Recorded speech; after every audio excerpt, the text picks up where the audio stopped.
Tuesday, baby. Tuesday, coming in hot. So much to talk about today. Sometimes there's not a lot. Sometimes there is. Today, we're talking about Vroom Sputtering, a CX study showing improvement, and Tesla's full self-driving, maybe for real this time.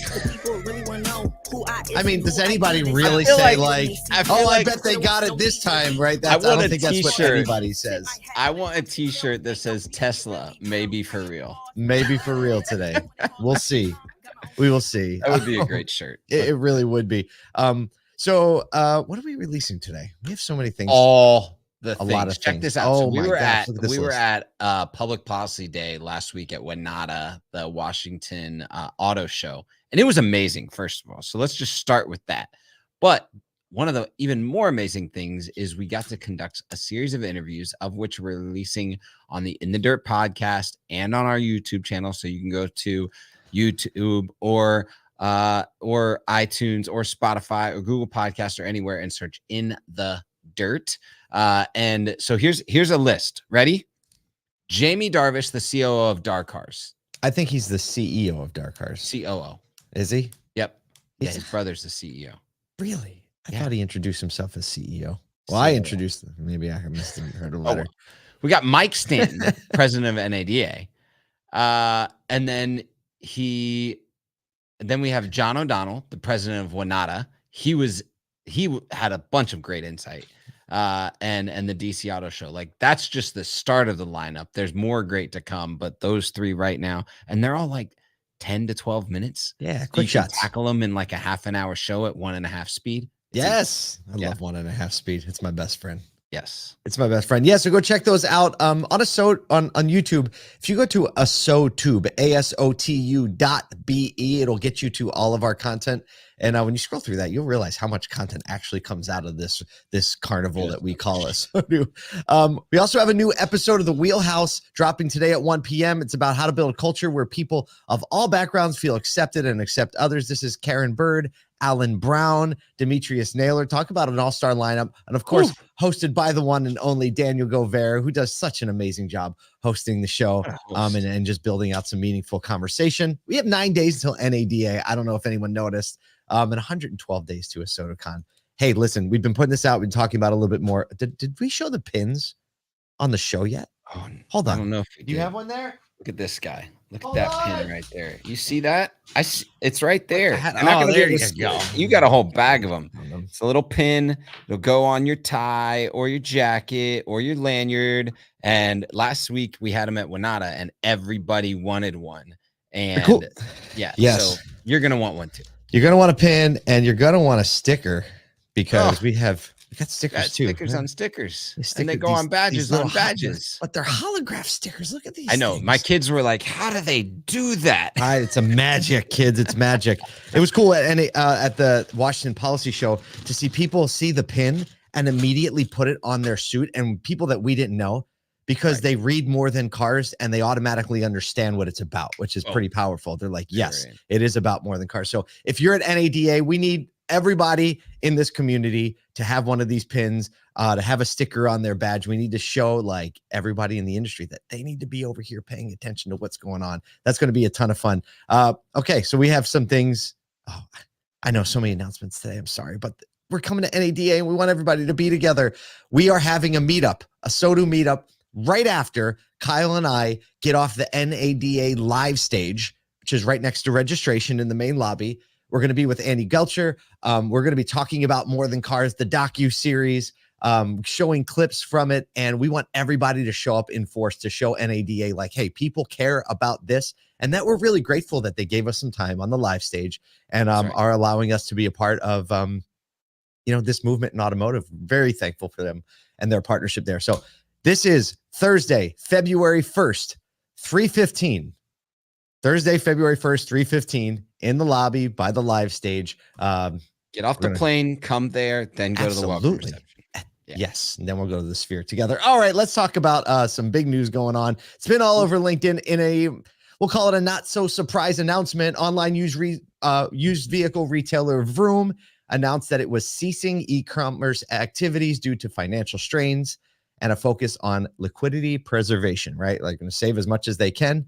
The company, which went public in 2020, made big waves with its aggressive Super Bowl advertising portraying auto dealers as torturing captors. It's the best phrase I could come up with. Torturing captors. The company had initially thrived during the pandemic, right? Increased online vehicle activity. However, a consistent decline in profits never stopped. Last 2 quarters alone, they lost $130 million in used car sales operations. They plan to halt vehicle sales altogether, liquidate its current inventory, but they are going to continue the 2 business units that they had acquired, United Auto Credit Corp and Car Story. They acquired those. Those are going to still keep running. They employ around 800 people. However, the used car side is going to be letting go of 800 people. So obviously a lot of people looking for work. It's always a tough when you build something you care about. And so, you know, we're looking at the rest of this industry to welcome them with open arms. That's right. Yeah. I mean, one, let me just say, going back to 2021 when the Super Bowl commercial was released, I've never been a proponent of the way that they've gone to market. They have come up against dealers and been detractors to the entire process. It's clear that dealers have a role to play, but they weren't wrong about some things. The thing that got them in the trick bag, which every startup deals with, is just the legitimacy of it's hard to do business in auto, especially at scale. It's hard for me. It also stinks because they had acquired Texas Direct back in the day, which was a behemoth and always nailed it with customer service and the experience. And so they weren't able to transfer that to the enterprise level and go nationwide with that, it seems. And the biggest thing, again, is just, man, 800 jobs in auto. People that at least understand the landscape, probably understand the data, and probably understand how to communicate to customers and what customers want. And so, right for the picking, people that could pretty easily move into our dealer jobs, Absolutely, or industry partner jobs, or absolutely. OEM jobs. So check out LinkedIn, because I'm sure they're going to be there. Absolutely. Actually, I realized I had a point wrong. They're reducing their workforce by 800 employees, which is a 90% cut. So actually, you know, 800, 90% of the staff is gone. The remaining 10% will be with the other 2 business units. CEO Tom Short said, despite significant efforts to do so, we ultimately were unable to raise the necessary capital in the current market. This pivots really well into our next story. So kind of the contrasting statement, and probably one of the reasons is that the Cox 2023 Automotive Buyer Journey Study has just been released, highlighting significant improvements in customer satisfaction in both new and used vehicle shopping across the board, saying shorter buy times are a key factor, while drawing attention to a balanced approach of online and in-store experiences. So the buying improved to 79% of new vehicle buyers saying they were highly satisfied. That's the highest rating they could give. An all-time high and notable rebound from some declines in 21 and 22. New car buyers spent about 11 hours and 45 minutes in their purchasing journey. That includes from the first time they say, hey, I think I need a new car, and they start researching. It's a decrease from previous years. While used car buyers spent over 14 hours, understandably a little bit more options. You got to figure out what you want. But the time to shop also decreased by over an hour. So test drive experience, satisfaction, very satisfied, 82%.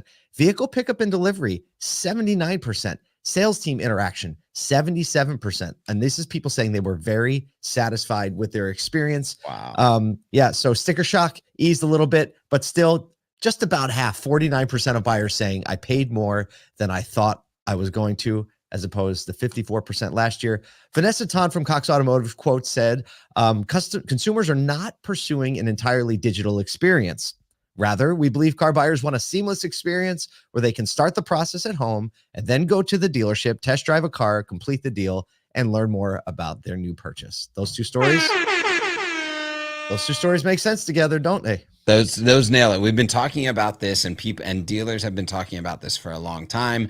Over the past year and a half, it's clear that customers want a true omni-channel experience where they can start online and finish in store.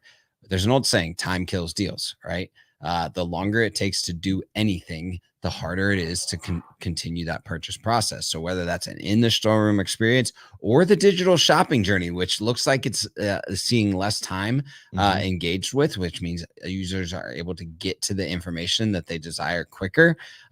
All of that provides a better shopping experience because you just don't have to go through whatever pain you have to endure, because there's always pain. Friction happens whenever you're doing a transaction.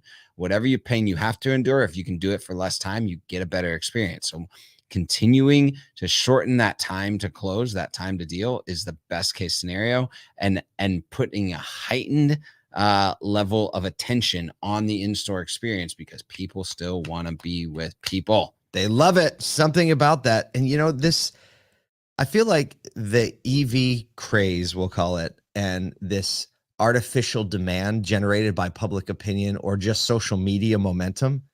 Yep. And we're seeing what the effects of that, and obviously government intervention too in the EV side. But when I think of the consumers want to buy a car fully online, right? And the thing that was adopted and people just start thinking, oh, that must be the case. Must be the case. We're showing and we're seeing that it's just not true, right? Yep. Like both of those things aren't true. So I think that the experienced dealers have always been like kind of a sit tight mentality, like stay the course, right? Like we know what's happening. Let's use these opportunities to improve what we're doing. And man, I'm so proud that auto dealers have done just that since Carvana came out, since Vroom launched, the pandemic hit, and the survey just shows it. And I would say consumers want the ability to do as much of the process they want to online, which could be the entire process, and they should be able to, but they want to be able to customize that process based on their needs. So they may just want to do a portion of it. They may want to do the whole thing, and they may want to do a portion of it or the whole thing in the store. It's just that we have to give those customers choice. It's the same thing like Kroger. There's some days I want to go shop. I want to pick up the thing. I want to put it in my cart. I want to walk out with it because I've got to look at that. Some days I'm drive by pickup just because it's going to be the most convenient. Some days I'm not getting out of my house. Send that thing over to me Instacart style, right? But I have the option to choose. I've yet to do a drive-by pickup. Oh, anywhere. It's glorious. I just feel like it's going to take longer. No, I don't know why. It's magical. Is it? Look, an aside. Publix gets the gold star for the best. They do it right every single time. You notify them when you're headed there. They are literally like coming out to the car as you pull up. They've got location identifier. I could live with that. I could certainly live with that. Next best, almost identical to that. Kroger, a little bit lower. However, it's like the max I've ever waited is 5 minutes in the car. It's better than fast food these days. So I don't do good waiting. But I'm going to try it. I think I'm going to try it. That's a little late for a New Year's resolution. But I'm going to try pickup, and I'll let you know how it goes. Speaking of things people are trying. Yo. Segue. Time. So Tesla's much anticipated FSD for full self-driving beta V12 update is now rolling out to customers, potentially marking a pivotal moment in the company's pursuit of full self-driving capabilities. So the V12 update introduces a big shift. So the controls of the vehicle are now managed by neural networks and true AI rather than traditional hard-coded programming. The programming that's been replaced is over 300,000 lines of C++ code and moves it all into a neural network where the AI is continually learning from current and past experiences based on a programming network. So initially promised by the end of last year, the release was delayed, and a lot of people are pointing at it saying, hey, look, they delayed it so that the breakthrough update could happen. The question still remains whether or not this can actually be full self-driving on the current hardware, or whether it requires a hardware and software update to make it really a reality. Fred Lambert, the editor-in-chief of EV reporting site Electric, concluded V12 and end-to-end neural nets is the last big step in Tesla's self-driving environment. And if it doesn't work, it sounds like Tesla would have to give up the idea of making self-driving work on its current hardware as promised. So a lot of excitement, a lot of speculation. AI driving my vehicle.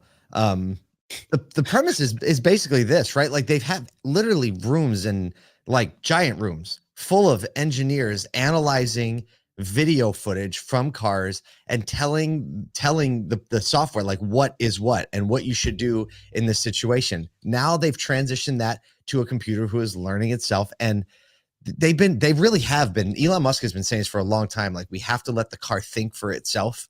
Yep. If we're ever going to make it. And this is a big part of the Optimus humanoid robots too. You have to let it process what's going on itself, because you can't predict every situation. The releasing to the beta drivers who are going to be more friendly, more familiar, makes a ton of sense. But legit, like, Tesla made the decision to not go LiDAR, not go radar, to go camera only, and say like, hey, Elon Musk would say, he said in the book, if humans can drive using only their eyes, then the car should be able to drive using only its eyes. Ooh, boy. This is a big one, though, because it's a big one. If this doesn't work and they have to start adding hardware, you can't update that over the air. You can't update that over the air, and that's a big deal, right? So I would take a total refactor on their part. If I had to guess, there's like 33 articles lined up over the next month, yes, ready to go on like what the actual impact, what the tests have done, whether or not there are issues. There's probably like the lawyers already have the stacks of court cases ready to go for the first accident. All eyes are on it. Like, I can't imagine the pressure from the engineers, the developers, Elon Musk, that they must be experiencing, but they're always pushing the boundaries. So we'll see what happens. We'll see. Well, we hope you continue to push the boundaries today, especially when it comes to paying attention to the people in your stores, on your team, because together we can make this industry about so much more than cars. We'll see you tomorrow.